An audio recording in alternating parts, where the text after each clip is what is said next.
Hi అండి, ఈరోజు అందరికీ నచ్చే కొబ్బరి పచ్చడి చేసేసుకున్నాము. పచ్చి కొబ్బరి పచ్చడి. దానికోసం కడాయి పెట్టుకొని అందులో ఒక 2 or 3 టేబుల్ స్పూన్ ఆయిల్ వేసుకొని కొబ్బరి ముక్కల్ని చిన్న చిన్నగా కట్ చేసుకొని పెట్టుకోవాలి. పచ్చి కొబ్బరి ముక్కల్ని చిన్న చిన్న ముక్కలుగా కట్ చేసి పెట్టుకొని వాటికి పచ్చి స్మెల్ పోయే వరకు ఈ ఆయిల్లో వేయించుకోవాలి అన్నట్టు.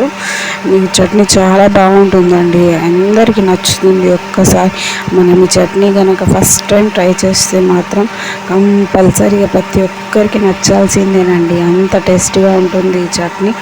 ఈజీ వేలో ఉంటుంది, సింపుల్గా ఉంటుంది, బట్ టేస్ట్ మాత్రం సూపర్గా ఉంటుంది. ఒక్కసారి ఇలా ట్రై చేసి చూడండి. ఇట్లా పచ్చి కొబ్బరి ముక్కలను చిన్న చిన్న ముక్కల్లో కట్ చేసుకుని ఆయిల్లో ఇట్లా వేయించుకోవాలి, పచ్చివాసన కొంచెం పోయే వరకు. అండ్ ఈ చట్నీ ఏంటంటే అందరికీ ఫేవరెట్ అన్నట్టు. ఈ చట్నీ ఇది తిన్నారంటే కంపల్సరీగా మీకు ఫేవరెట్ అయిపోతుంది, అంత టేస్టీగా ఉంటుంది చట్నీ. ఒక్కసారి ట్రై చేసి చూడండి. వీడియో నచ్చితే కనుక ప్లీజ్ ఒక్క లైక్ ఇవ్వండి. కడాయిలో ఇట్లా పచ్చివాసన పోయే వరకు కొబ్బరి ముక్కల్ని వేయించుకొని ఒక ప్లేట్లో తీసేసుకొని పక్కకు పెట్టుకోవాలి అన్నట్టు. ఈ ముక్కల్ని పక్కకు పెట్టుకొని అదే కడాయిలో దీనికి టేస్ట్కి సరిపడా అంటే పొడి కారం కూడా వేసుకోవచ్చు, బట్ ఎండుమిరపకాయలు అయితే టేస్ట్ సూపర్గా ఉంటుంది. పొడి కారం కూడా వేసుకోవచ్చు, బట్ ఎండుమిరపకాయలకు టేస్ట్ బాగా కుదురుతుంది. అందుకోసమే నేను ఒక 10-12 ఎండుమిరపకాయలు వేసుకొని అవి బాగా కాలనివ్వకూడదు, ఎందుకంటే గ్యాస్ సిమ్లో పెట్టుకొని ఆ ఎండుమిరపకాయలను కొంచెం ఇట్లా ఫ్రై అయినట్టు చేసి తీసేయాలి. ఎందుకంటే తొందరగా కాలిపోతాయి కదా ఎండుమిరపకాయలు, అందుకని జస్ట్ వాటిని ఇట్లా కలుపుతున్నా ఇట్లా కొంచెం ఉబ్బినట్టు అనిపిస్తే తీసేయాలి. జస్ట్ ఇట్లా వేడి తగలనట్టు వేయించి తీసేయాలి. వాటిని డ్రై రోస్ట్ చేసినట్టు చేసి తీసేయాలి. తర్వాత అదే కడాయిలో నేను ఒక వెల్లుల్లిది మొత్తం ఒకటి అది తీసుకున్నాను అన్నట్టు. వెల్లుల్లిగడ్డ తీసుకున్నాను ఒకటి. అండ్ 1 టేబుల్ స్పూన్ జీలకర్ర, 1 టేబుల్ స్పూన్ ఆవాలు వేసుకోవాలి. ఈ చట్నీకి సరిపడేటట్టు అన్నట్టు.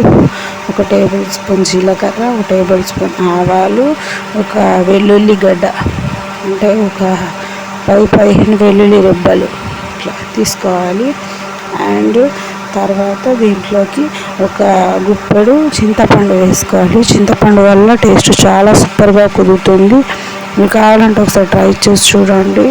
మనకు పులుపు తీపి 2 కలిపి టేస్ట్ ఎంత సూపర్గా వస్తుందంటే ఈ చట్నీ అందరికి ఫేవరెట్ అయిపోతుంది. ఇంతే, ఎక్కువ ఇంగ్రీడియంట్స్ ఏం పట్టవు, బట్ చాలా సూపర్గా ఉంటుంది ఇది.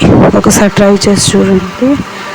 ఇందులోకి వీటన్నిటిని మిక్సీ జార్లోకి తీసుకొని తగినంత సాల్ట్ వేసుకొని గ్రైండ్ చేసుకోవాలి. అంతేనండి. గ్రైండ్ చేసిన మిశ్రమానికి తాలింపు ఇవ్వాలి. ఈ తాలింపుకు మన ఇష్టం, ఎట్లా అంటే అట్లా ఇచ్చుకోవచ్చు. నేను ఓన్లీ జీలకర్ర, ఆవాలు, కరివేపాకు వేసి తాలింపు ఇస్తున్నాను. మీరు మీకు కావాల్సినది వేసుకోవచ్చు.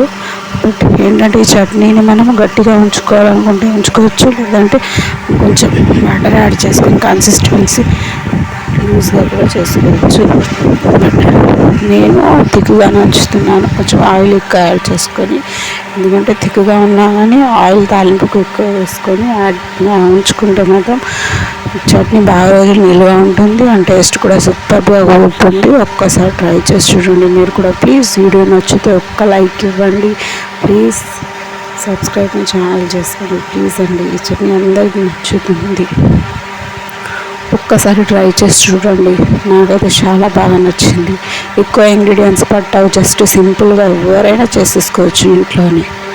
జస్ట్ మనం ఇంగ్రీడియంట్స్ను వేయించుకున్నట్టు తీసేసి జస్ట్ మిక్సీ పట్టి తాలింపు ఇవ్వడమే, అంతే. బట్ టేస్ట్ మాత్రం వేరే లెవెల్ అండి.